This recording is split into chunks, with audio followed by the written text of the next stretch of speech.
Thank you, Stephanie, and thank you, Dr. Rosen. Thank you very much to Dr. Rosen. Please, you can't hear. Thank you to Dr. Rosen for a really interesting presentation on an initiative that I know is important, because last spring I was camping out at Colorado Bend State Park, and I took the hike, about a 2 to 3 mile hike, to a really beautiful waterfall, 100-foot waterfall, ferns, lichen, immensely colorful, really amazing. And I was there by myself when I was joined by a family with about 4 or 5 kids, 6 to 12 years old. And they arrived, and they were hot and sweaty, but they stood in rapt attention at the waterfall, and I was watching them and just, imagining just so much good feeling, and feeling so grateful in a way to the parents for giving their children this experience. And I felt that way until one of the kids turned to his dad and said, "What does it do?" So that's, I guess, a measure of what we're up against. And it's good to know that the Meadows Center is involved in that kind of educational initiative. Anyway, I'm here to, it's my great pleasure, actually, to say a few words about tonight's DragonFly Award recipient, Genie Fritz. Genie and I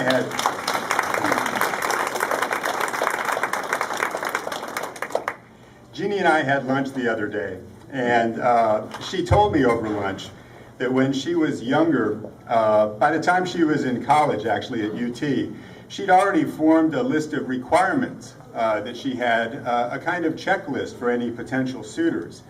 And this checklist was a checklist of values that she would want any life partner to share with her. And the checklist included, well, at least 3 areas. One was she needed that person to share her political values. She needed that person to share her love of music. And she needed that person to share her love of nature. And I asked Genie where she got that love of nature, and this also relates to Dr. Rosen's presentation. She said that she received that love in the backwoods behind her house in Arlington, Virginia, where she roamed with her black lab Irish setter mix, a dog named Wimpy, as it turns out. And sensing a good story, I said, "Oh, well, Genie, how did Wimpy get his name?" And she leaned in and said, "I don't know." But anyway, Wimpy and Genie received their love of nature in the woods behind her house in Arlington, Virginia. And years later, as a student at the University of Texas, she met a man who satisfied all those requirements and more, Ned Fritz. Now, in this room, of course, Ned's accomplishments as a civically engaged lawyer and perhaps our state's most famous environmentalist are well known. Just for the benefit of any guests who may be here, among the many organizations he co-founded and initiatives he organized were the Texas Committee on Natural Resources, the Natural Area Preservation Association. He was instrumental in getting the Big Thicket National Preserve designated. He and others helped stop the effort to turn the Trinity River into a barge canal. He was part of the effort to save hundreds of thousands of acres of hardwood forest from damaging management practices. And he and others provided a way to preserve and protect our last remaining natural areas for the future. So it's hard to overstate the importance of these efforts or the legacy that they've left for those of us today. I mean, for those of us who are interested in becoming part of the conservation movement today, there are lots of ways now that we can become involved. Master Naturalist organization is a way to become involved in satisfying that need. TCONR, Texas Committee on Natural Resources, is now the Texas Conservation Alliance. NAPA, the Natural Area Preservation Association, has become the Texas Land Conservancy. But back then, all of this infrastructure had to be organized from the ground up. In fact, it had to be invented and then organized. To my mind, it's interesting. I mean, there's something quaint in the literal name, Natural Area Preservation Association. This is what we want to do. This is what we're going to name our group. And now, of course, it's less quaint, but perhaps a little bit less literal. But I think that name, Natural Area Preservation Association, gives us an idea of what it's like to start something at the ground floor. And here's the other thing. There was no money to do it, and very little support. And this is where Genie comes in. She was in on the ground floor with Ned in the creation of the Texas Committee on Natural Resources and the Natural Area Preservation Association. Genie told me that she did the following. She was typist, she was filer, she was phone call maker, she was organizer, she was post office liaison, she was an advisor, and crucially, she was an accountant who kept the books. All the support services to maintain the momentum, to serve the vision, the practical glue that held the dream together and then turned it into a reality. That's what Genie did. And Genie did all this while taking care of 4 daughters at home and seeing to their education.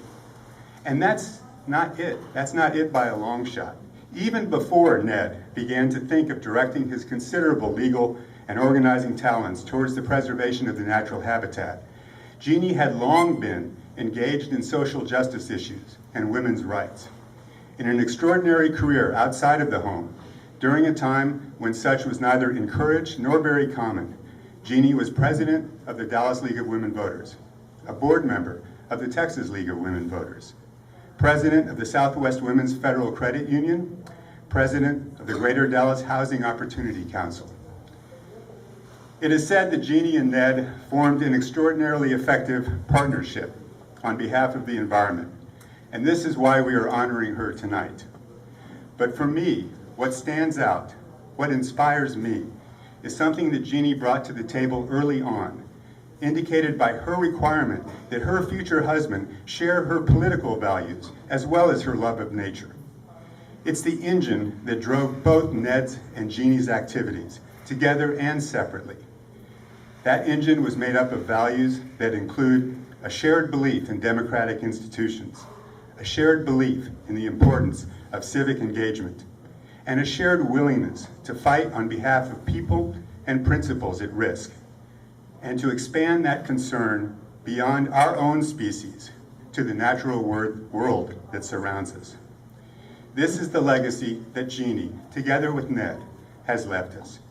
So it is with great pleasure that we present the North Texas Master Naturalist DragonFly Award to Genie Fritz.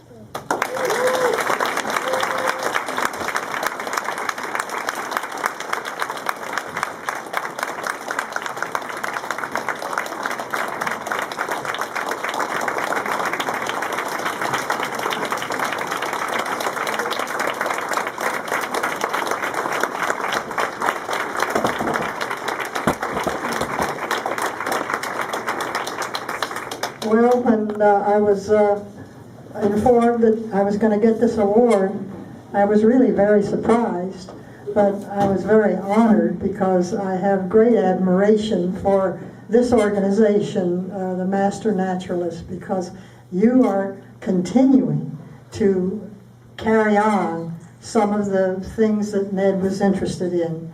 You educate people, you work hard, and it's really a great organization. I'll have to say that I really didn't feel like I deserved this honor because, well, let's be frank, Ned got all the publicity.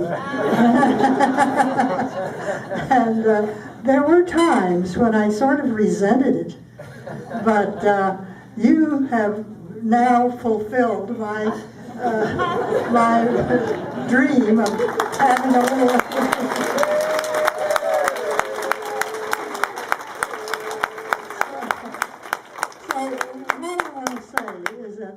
I'm accepting this award for the numerous wives, secretaries, administrative assistants who have helped their husbands and bosses achieve something further than they would have achieved by themselves. And so, thank you very, very much.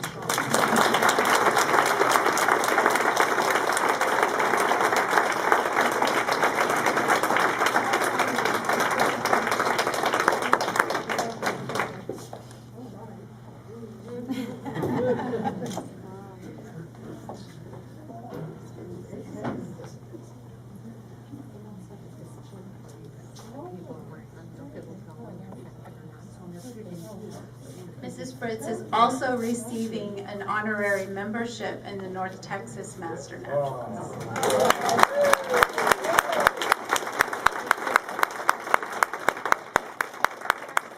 Thrilled, absolutely thrilled that you can join us this evening. This is such a great honor for us.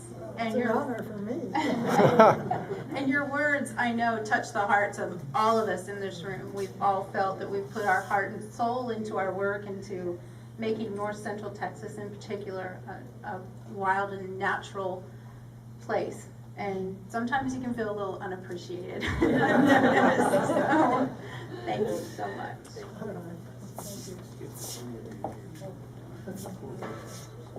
Sorry.